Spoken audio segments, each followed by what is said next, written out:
We're going to start our discussion of design by talking about something very fundamental, and that's this idea of trade-offs, having to balance different factors to influence quality of your design. So a trade-off is a balance between any two desirable but ultimately incompatible features, according to the almighty Google.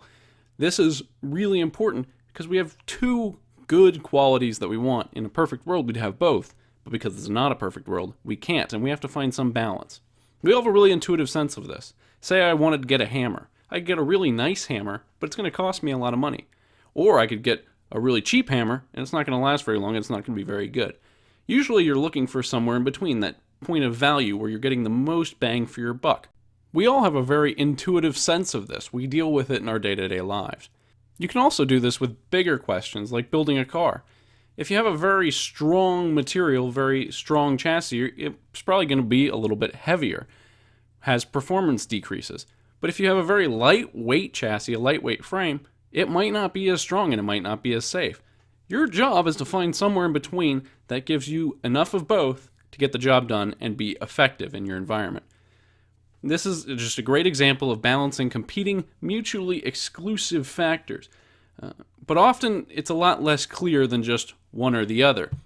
There could be 6 or 7 or 8 different factors that you have to balance and you have to weigh. Same concept, but there's a lot more balls in the air, and it can be a lot harder to keep in your head. So how do we deal with a trade-off? You've seen it, whether it's 1 or 2 or 6 or 7 different factors. What strategies can we use? First and foremost, you have to know what you want.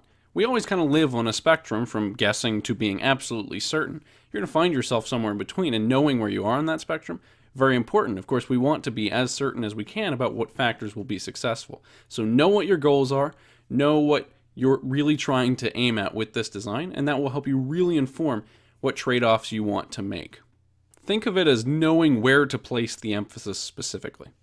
The second big thing is visualizing. This is huge because it helps you categorize what you're thinking of and see it and communicate it to other people. That's really cool. But you can kind of generally pinpoint where you are on a spectrum, and that can be very helpful to judge and help make informed decisions.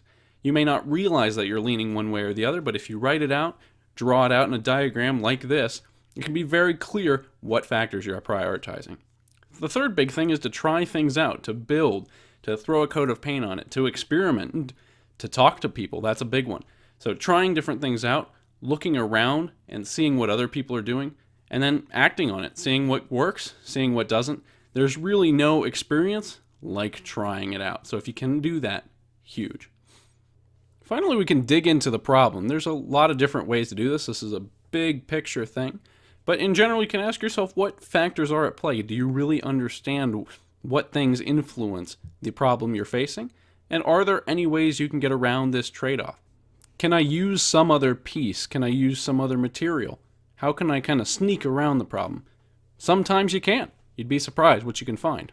This is also where our old friend math starts to sneak in too. Because if math is good at one thing, it's really good at illustrating what the factors are at play and how they relate to each other. It makes it very clear and very black and white, most of the time.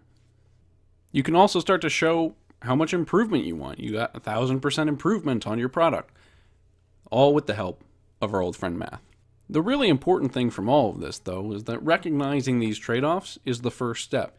If you can look at a problem or look at a design and say, well, balancing these two factors, that is a huge step along the way. That can arguably get you most of the way there. And understanding where you are in that spectrum, very important. If you can pinpoint where you are, you'll be all right. So know what you want, really visualize what your problems are. Don't be afraid to try things out and dig a little deeper into the problem. See what other people have done. See if there are any ways you can get around this problem. Those are some ways that you can deal with a trade-off, and that's a great starting point for a lot of the things that we're going to talk about coming up.